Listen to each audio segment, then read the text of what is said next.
High students, இப்போ நான் பார்க்க போகிறது எடுத்துக்காட்டு 3.10 கொஸ்டின் பாருங்கள்.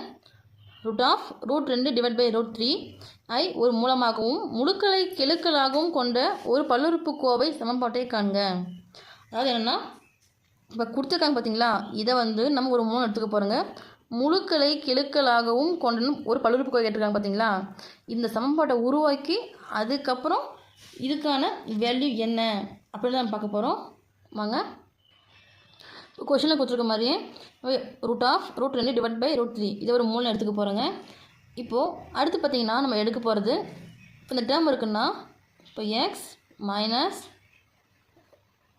√2 டிவைட் பை √3 இருக்குது பார்த்தீங்களா, இப்போ 0. இது எக்ஸ் ஈக்குவல் போகும்போது √2 டிவைட் பை √3 வரும் பார்த்தீங்களா. ஸோ இந்த மாதிரி இருக்கிற டேர்மை இந்த மாதிரி எழுத போகிறோம். அதாவது இப்போ எக்ஸ் மைனஸ் 1 ஈக்குவல் 0னா எக்ஸ் ஈக்குவல் 1. இப்போ 1 இருக்கிறத இதுக்கு முன்னே இந்த 1 எப்படி இருந்தது, எக்ஸ் மைனஸ் 1 இருந்துச்சு. அப்போது இதுக்கு முன்னே இருக்கிற டேர்மாக மாற்றி இது எழுத போகிறாங்க. சரிங்களா. அப்போது எக்ஸ் மைனஸ் √2 டிவைட் பை √3 இது பார்த்திங்கன்னா மூலம் கிடையாது, இது ஒரு காரணி.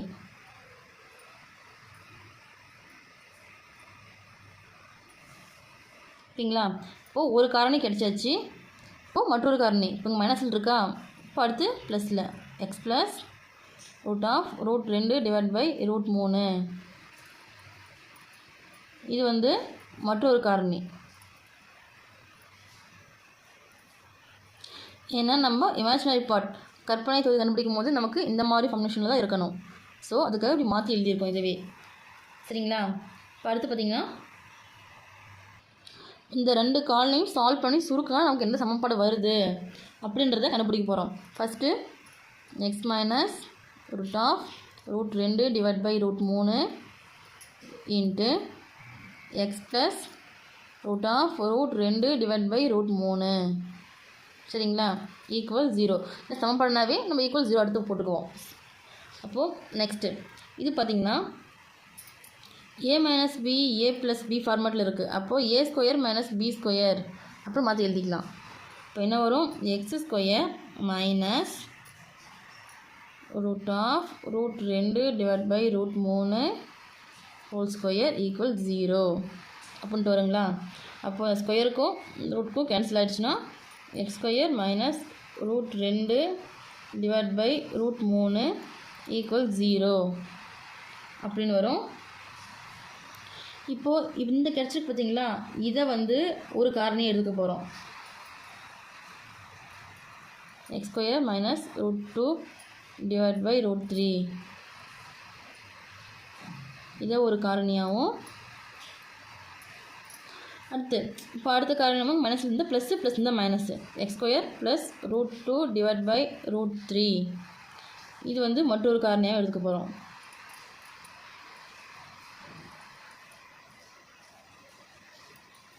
சரிங்களா.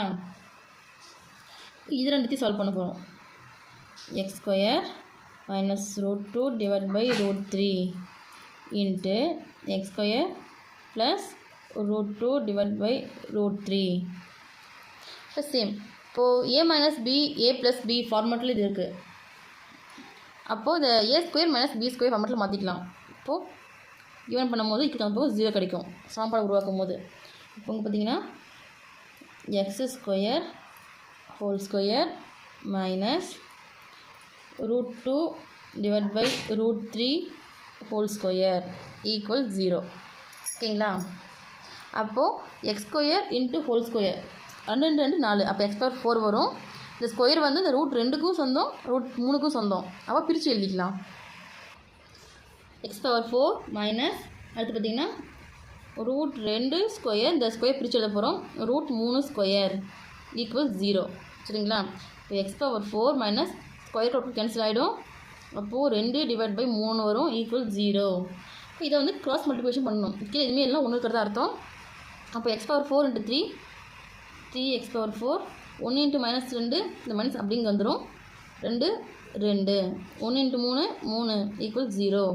இப்போ3x பவர் 4 மைனஸ் 2 இந்த பக்கம் வச்சுட்டு வகுத்தில் இருக்கிற 3 இந்த ஈக்குவல் அந்த பக்கம் போகும்போது பெருக்கல்ல மாறும். அதாவது டிவிஷனில் இருக்கிறது மல்டிப்ளிகேஷனில் மாறும். சரிங்களா.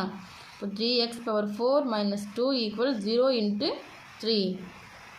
0வோட எதை பெருக்கினாலும் வகுத்தாலும் 0 தான் கிடைக்கும். அப்போது 3x power 4 minus 2 equal 0. இதுக்கான சமன்பாடு கண்டுபிடிச்சாச்சு. பிளாக்கில் கொடுத்து பென்சில் பாக்ஸ் பண்ணிக்கோங்க. ஓகே ஸ்டூடெண்ட்ஸ், இந்த வீடியோ உங்களுக்கு பிடிச்சிருந்தா லைக் பண்ணுங்கள், ஷேர் பண்ணுங்கள், மறக்காமல் கமெண்ட் பண்ணுங்கள்.